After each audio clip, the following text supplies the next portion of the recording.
حضرت صعصع بن ناجیہ رضی اللہ تعالیٰ نے لگے یا رسول اللہ صلی اللہ علیہ وسلم میرے 2 اونٹ گم ہو گئے۔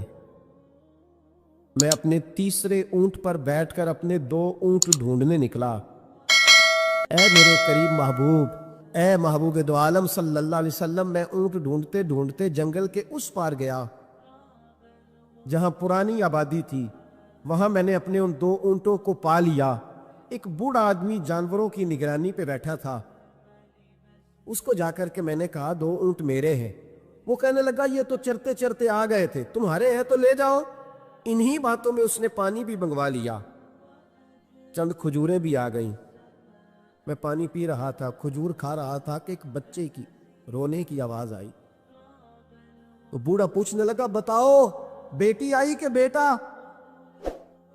میں نے فٹافٹ پوچھا پھر اگر بیٹا ہوا تو کیا کرو گے، بیٹی ہوئی تو کیا کرو گے؟ کہنے لگے اگر بیٹا ہوا تو قبیلے کی شان بڑھائے گا، اگر بیٹی ہوئی تو میں ابھی اسے زندہ دفن کرا دوں گا، اس لیے کہ میں اپنی گردن اپنے داماد کے سامنے جھکا نہیں سکتا، میں بیٹی کی پیدائش پر آنے والی مصیبتیں برداشت نہیں کر سکتا، میں ابھی دفن کرا دوں گا۔ یہ بات سن کے میرا کلیجہ نرم ہو گیا۔ میں نے اسے کہا پھر پتہ کرو بیٹی ہے کہ بیٹا ہے۔ اس نے معلوم کیا تو پتہ چلا بیٹی آئی ہے۔ میں نے کہا واقعی تو دفن کرے گا؟ کہنے لگا ہاں۔ میں نے کہا دفن نہ کر، مجھے دے دے، میں لے جاتا ہوں۔ یا رسول اللہ صلی اللہ علیہ وسلم، وہ مجھے کہنے لگا اگر بچی تمہیں دے دیں گے تو تم کیا کرو گے؟ میں نے کہا تم میرے 2 اونٹ رکھ لو، بچی دے دو۔ کہنے لگا نہیں 2 نہیں، یہ جو جس اونٹ پہ تو بیٹھ کے آیا یہ بھی لے لیں گے۔ جناب صعصع بن ناجیہ عرض کرنے لگے اے محبوبہ میرے کریم رسول، میں نے نہ اس کو کہا ایک آدمی میرے ساتھ بھیج، مجھے گھر چھوڑ آئے اور اونٹ میں اسے واپس دے دیتا ہوں۔ یا رسول اللہ صلی اللہ علیہ وسلم، میں نے 3 اونٹ دے کے ایک بچی لی۔ حضور اس بچی کو لا کے میں نے اپنی کنیز کو دیا، نوکرانی کو۔ حضور میں روز جاتا، اسے دودھ پلا رہی ہوتی، حضور وہ اسے کھجور نرم کر کے کھلا رہی ہوتی۔ یا رسول اللہ وہ بچی میری داڑھی کے بالوں سے کھیلتی، وہ میرے سینے سے لگتی۔ حضور مجھے نیکی کا چسکا لگ گیا۔ پھر میں ڈھونڈنے لگا کون کون سا قبیلہ بچیاں دفن کرتا ہے۔ یا رسول اللہ میں ڈھونڈنے لگا، حضور میں 3 اونٹ دے کے ایک بچی لایا کرتا۔ یا رسول اللہ میں نے 360 بچیوں کی جان بچائی ہے، اور حضور میری حویلی میں 360 بچیاں پلتی ہے۔ اے آمینہ کے لال بتا میرا مالک مجھے اس کا اجر دے گا؟ کہتے ہیں حضور کا تو رنگ ہی بدل گیا، داڑھی پہ آنسو گرنے لگے، اٹھ کے مجھے سینے سے لگایا، میرا ماتھا چوم کے فرمانے لگے یہ تجھے اجر ہی تو ملا ہے، رب نے تجھے دولت ایمان عطا کر دی ہے، یہ اجر ہی تو ملا ہے کہ رب نے تجھے اسلام کی دولت دے دی، یہ اجر ہی تو ملا ہے، یہ ملا ہے اجر۔ اور محبوب فرمانے لگے یہ تیرا دنیا کا اجر ہے، اور تیرے رسول کا وعدہ ہے قیامت کے دن بھی رب کریم تجھے خزانے کھول کے اجر عطا فرمائے۔ ایک صحابی تھے حضرت جناب سیدنا خفاف بن ایمار غفاری رضی اللہ تعالی، انہوں نے بڑا کردار ادا کیا تھا میدان احد میں، انہوں نے اور ان کے صاحبزادے نے۔ تو ان کی بیٹی ایک دن حضرت عمر کے پاس آئی۔ اب وہ بیٹی بیاہ کے جا چکی تھی، اس کی شادی ہو گئی تھی۔ حضرت خفاف بن ایمار رضی اللہ تعالیٰ عنہ کی صاحبزادی اپنے سسرال چلی گئی تھی، وہاں اس کا خامد انتقال کر گیا۔ وہ خاتون واپس آ گئی، وہ حضرت عمر سے ملی، بیوہ عورت۔ اس بیوہ خاتون نے آ کے یہاں تو میرے بھائی وہ فوجی بیچارے جن کی بیویاں، جن کو ایک تقریب میں تو خوب ایوارڈ دینے کے لیے بلایا جاتا ہے، میں نے یتیمی کا وقت گزارا ہے، مجھے پتہ ہے کہ 2-4 مہینے لوگ آ کے کہتے ہیں کوئی حکم ہوا تو 10 آجے، پھر جب 1 سال گزر جاتا ہے تو پھر لوگ کہتے ہیں 4 بھرا نے کام کیوں نہیں کر دے؟ تو ایسے تو نہیں نا کہ ابا ایسے ہی چلا گیا تھا، بڑا کچھ دے کے گیا ہے، کدھر ہے فلانی چیز؟ لوگوں کا نظریہ تھوڑے عرصے کے بعد اور ہو جاتا ہے۔ آپ نے بڑے بڑے شہداء کے گھروں میں ایوارڈ تو دیے، کیا کبھی آپ نے پلٹ کر دوبارہ غور کیا کہ ان کے بچے کہاں ہیں، ان کی بیوہ کس حال میں ہے؟ وہ زمانے کی تیز دھوپ اور تیز آندھی کا مقابلہ کیسے کر رہے ہیں؟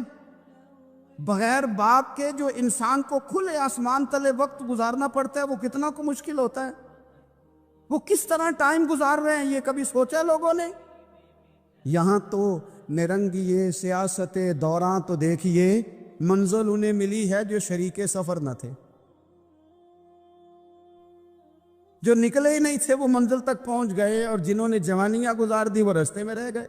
حضرت خفاف بن ایما کی صاحبزادی بیوہ ہو کے آ گئیں، بچے ساتھ تھے، سرے راہ جناب عمر سے ملی اور مل کے کہنے لگی حضور میں اس صحابی کی بیٹی ہوں جنہوں نے احد والے دن اپنے بیٹے کے ساتھ مل کے معاشرہ کیا تھا، بچے میرے یتیم ہو گئے ہیں، میں بیوہ ہوں۔ حضرت فاروق اعظم رضی اللہ تعالیٰ عنہ نے فہرست نہیں مانگی، خرچے کی ڈیٹیل نہیں مانگی، تم آنا فلانے سے ملنا، پرسوں 9 بجے آ جانا دفتر، یہ کوئی بات نہیں کی۔ حضرت عمر غور سے کھڑے، اس بیٹی کی بات سنی، چھم چھم سیدنا فاروق کی آنکھوں سے آنسو گرے، دوڑ کے گھر گئے، ایک اونٹ نکالا، وہاں سے مال غنیمت کا مال کے بھر کے 2 بوریاں، اور بوریوں میں کیا تھا؟ چاندی بھی تھی، نقدی پیسے بھی تھے، کچھ ضرورت کا سامان بھی تھا، غلہ بھی تھا، 2 بوریاں بھر کے اونٹ پہ رکھ کے خود لگام اس بیٹی کے ہاتھ میں تھما کے کا پتر سامان بھی تیرا ہے، اونٹ بھی تیرا ہے، اور یہ نہ سمجھنا یہی کچھ تجھے دیا ہے، جب یہ ختم ہوگا تو رب تیرے لیے اور بندوبست فرمائے گا۔ کیا مانا؟ کہ ڈیوٹیاں لگا دی گئی ہیں، ہمیں پتہ ہے یہ سامان کب تک ختم ہو جائے گا، پیسے کب تک ختم ہو جائیں گے، تیرے لیے میں نے نئے حکم بھی جاری کر دیے ہیں۔ حضرت عمر وظیفہ لگانے لگے تو حضور کے گھر میں خدمت کرنے والے حضرت اسامہ بن زید کا وظیفہ ڈبل لگایا، اور اپنے بیٹے عبداللہ ابن عمر کا وظیفہ سنگل لگایا۔ تو حضرت اسامہ بن زید کہنے لگے ابا جی میں نے تو ہجرت بھی کی، جہاد بھی کیا، اسامہ تو ان دنوں بچے تھے۔ تو حضرت سیدنا عمر فاروق جواب میں کہنے لگے پتر اسامہ کے والد زید نے بھی حضور کے گھر میں نوکری کی، اسامہ بھی نوکری کر رہا ہے۔ حضرت عمر کی شان کیا ہے زمانہ جانتا ہے، پر پھر بھی حضرت عمر فرمانے لگے تو نے اپنے باپ کے ساتھ ہجرت کی، فرمایا ان کی خدمت زیادہ ہے حضور کے گھر میں، لہذا ان کا وظیفہ بھی زیادہ لگایا جائے گا۔ چادریں آئی تھی مال غنیمت میں، ڈھیر ساری چادریں، ڈھیر ساری۔ حضرت عمر نے صحابہ کرام علیہم رضوان کی ازواج پر، صحابیات پر وہ چادریں تقسیم کر دی۔ ایک چادر بڑی خوبصورت نکلی اندر سے، تو سب کہنے لگے حضور یہ نا خاتون اول کے لیے سوٹ کرے گی، آپ کی اہلیہ کے لیے سوٹ کرے گی، کبھی آپ گھر لے جائیں نا، یہ سب سے بہتر ہے۔ تو یہ حضرت عمر کی بالغ نظری ہے، وہ کیا بندہ ہوا جس کی ہر جگہ نظر ہی نہ ہو۔ حضرت سیدنا عمر فاروق رضی اللہ تعالیٰ عنہ کہا جناب یہ چادر بڑی حسین ہے، آپ کے گھر والوں پہ جچے گی۔ تو حضرت عمر فرمانے لگے نہیں، ایک صحابیہ ہیں حضرت ام سلیت رضی اللہ تعالیٰ عنہ، انہیں بلاؤ، یہ چادر انہیں دوں گا۔ حضور اس خاتون کو یہ چادر دینے کی وجہ بھی تو بیان کریں۔ تو حضرت عمر فرمانے لگے جب احد میں ڈھیر سارے لوگ زخمی ہو گئے تھے اور بھگدڑ مچ گئی تھی اور حالات خراب ہو گئے تھے، تو فرمایا میں نے اپنی آنکھوں سے دیکھا کہ اس ایمرجنسی کی حالت میں بھی جناب ام سلیت مشکیزہ پکڑ پکڑ کے زخمیوں کو پانی پلا رہی تھی۔ اس خاتون کی خدمات ہیں امت کے لیے، اس نے ڈیوٹی کی ہے صحابہ کے لیے، لہذا اس عورت کا زیادہ حق بنتا ہے کہ اس کو یہ اعزاز دیا جائے۔ میرٹ کی بنیاد پر تقسیم ہوگی، رشتہ داری کی بنیاد پر، تعلق کی بنیاد پر نہیں ہوگی، اس کا حق زیادہ بنتا ہے، اس کا درجہ زیادہ بنتا ہے، خدمات زیادہ ہیں، اس نے اپنی ڈیوٹی زیادہ اچھے طریقے سے سر انجام دی ہے۔ جب تک چیزیں آپ وسعت قلبی نہیں لاتے اپنی طبیعت میں، جب تک آپ گنجائش زیادہ پیدا نہیں کرتے، اتنی دیر تک حالات اس طرح کے نہیں ہوتے۔ پھر ایک اور مصیبت بن گئی ہے، وہ مصیبت ہے لیول کی۔ یہ کام میرے لیول کا نہیں، جب آپ اپنے لیول سے نیچے اتریں گے، پروٹوکول سے ذرا نیچے اتریں گے اور چھوٹی چھوٹی باتوں پر خود توجہ دیں گے، چھوٹی چھوٹی چیزوں پر. حضرت عمر جمعہ پڑھا رہے تھے، ایک صحابی دیر سے آئے. اب یہ نماز کا پوچھنا، جمعے کا پوچھنا، مطلب حکمران صاحب تو اوپر لیول کے ہیں، وہ تو پوچھیں گے کہ جناب میرے ساتھ تو آپ قومی سطح کا بندہ بٹھائیں، یہ والی باتیں. لیکن چھوٹے چھوٹے سوراخ پیدا ہوتے ہیں، پھر بند ٹوٹتے ہیں، حالات بگڑتے ہیں. قوموں کا اخلاق چھوٹی چھوٹی جگہوں پہ پہلے بگڑتا ہے. چھوٹی چھوٹی جگہوں پہ بچہ پہلے چھوٹی چوریاں کرتا ہے، خدا معاف فرمائے اگر اسے روکا نہ جائے، پھر وہ بڑی جگہوں پہ جا کے حالات خراب کرتا ہے. حضرت عمر فاروق ایک صحابی دیر سے جمعہ پڑھنے آئے تو حضرت عمر نے بعد میں بلا لیا. فرمایا تم اتنے سمجھدار آدمی ہو کہ اگر جمعے میں دیر سے آؤ گے تو باقی لوگوں کا کیا بنے گا؟ تو صحابی آگے سے کہنے لگے مجھے پتا تھا آپ نے پوچھنا ہے، اور میں تو کہیں کام میں مصروف تھا، امیر المومنین میں تو دوڑا آیا ہوں، میں تو غسل بھی نہیں کر سکا، وضو کر کے مسجد میں آ گیا جمعہ پڑھنے. تو حضرت عمر فاروق ان کی بات سن کے خوش ہوئے، فرمانے لگے رب تیرا بھلا کرے، اس طرح کرنا، آئندہ جمعہ پڑھنے آنا تو غسل کر کے آنا، میرے نبی پاک نے غسل کرنے کا ارشاد فرمایا جمعے والے دن، غسل کر کے آنا. ان باتوں کا بھی، یعنی حکومت کے قومی معاملات اور عالمی نقطہ نظر بھی ان کے ذہن میں ہے. اور یہاں تک جو باریک چیزیں، یعنی حضرت عمر فاروق گزر رہے تھے تو کسی باغ کے کونے میں کھڑے ہو کے کچھ بچے چھوٹے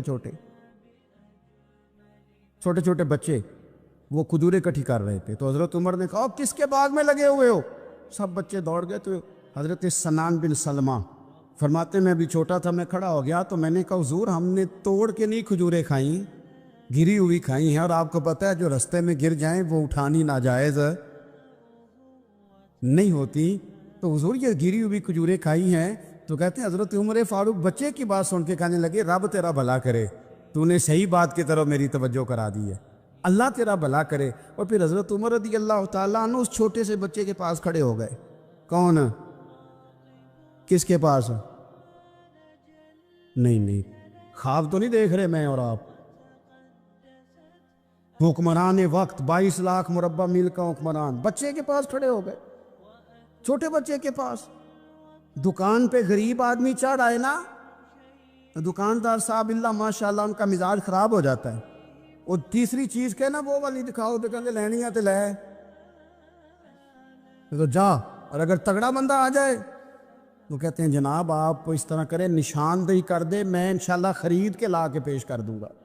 مزاج بدل جاتا ہے. غریبوں کے پاس، چھوٹوں کے پاس، عام آدمی کے پاس آپ جائیں. ہمارے حکمرانوں کا غریب آدمی سے گیپ بہت زیادہ ہے، پیروں کا غریب آدمی سے گیپ بہت زیادہ ہے، بڑے علماء کا عام آدمی سے گیپ زیادہ ہے، تاجروں کا عام آدمی سے گیپ زیادہ ہے، شیشے کے بڑے بڑے محلات میں، سوسائٹیوں میں بسنے والوں کا غریبوں سے گیپ زیادہ ہے. اس لیے امیر غریب کی تفریق بڑھ گئی ہے، حالات اور طرح کے ہو گئے. بعض غربا امیروں سے نفرت کرنے لگ گئے. ہماری شادی بیاہ تقریبات افطاریاں ان میں ہم اپنے لیول کے لوگ بلاتے ہیں جن سے ہمیں کاروباری ضروریات وابستہ ہوتی ہیں. ہم نے اس طرح کا ماحول بنایا، اس کا نقصان یہ ہوا ہے کہ معاشرے میں کئی قسم کی سوچیں پنپنے لگی ہیں، وسوسے غالب آنے لگے. بعضوں کا تنگ آمد بجنگ آمد، جب غریبوں کے بچے زیادہ تنگ آتے ہیں پھر ہتھیار اٹھاتے ہیں، پھر قلم چھوڑ دیتے ہیں. سوچنے کی ضرورت ہے ملک میں کہ برائی جنم لیتی کہاں سے ہے. یہاں تک پتر کے حضرت عمر فاروق ان لوگوں سے پیار کرتے. اب وہ بچے نے بات سنا دی حضرت سنان بن سلمہ نے، تو جناب عمر فاروق سے بچے نے فٹافٹ ایک اور فرمائش بھی کر دی. کہنے لگا حضور میں نے کھجوریں زیادہ جمع کر لی ہیں، وہ میرے دوست سارے بھاگ گئے ہیں آپ کو دیکھ کے، اب میں جب جاؤں گا نا تو کھجوریں میرے حصے کی ہیں، ہوں میں غریب بچہ، ماڑے گھر سے تعلق ہے، وہ میری کھجوریں چھین لیں گے. حضرت عمر کے ساتھ سپاہی بھی تھے، سارا کچھ بھی تھا. حضرت عمر نے بچے کا بازو پکڑا، فرمایا چل میں تجھے تیرے گھر چھوڑ کے آتا ہوں. حضرت عمر اس غریب کے دروازے پہ دستک دے کے کہا تیرا پتر تھا، پکڑ کے اس لیے لایا ہوں کوئی امیر زادہ اس غریب کے بچے کو تنگ نہ کر سکے۔ اللہ کوئی ایک بھیجنا حضرت فاروق اعظم کا ماننے والا، جو غریب کے بچے کا بازو تھامے اور اسے کہے کہ کوئی امیر زادہ اس پر ظلم نہیں کرے گا، کوئی اسے تھپڑ نہیں مارے گا، کوئی اس کے حصے کے نمبر نہیں لے گا، کوئی اس کی جگہ رشوت دے کے نوکری پہ نہیں بیٹھ جائے گا، کوئی اس کی جگہ پیسے دے کے آگے نہیں بڑھ دے گا، کوئی آئے نا جو اشک شوئی کرے، جو آنسو پونچھے لوگوں کے۔ لیکن یہاں تو منزل انہیں ملی ہے جو شریک سفر نہ تھے۔ میرے عزیزو، اس نہج پر دین نے ہمیں اسباق پڑھائے، اس نہج پر۔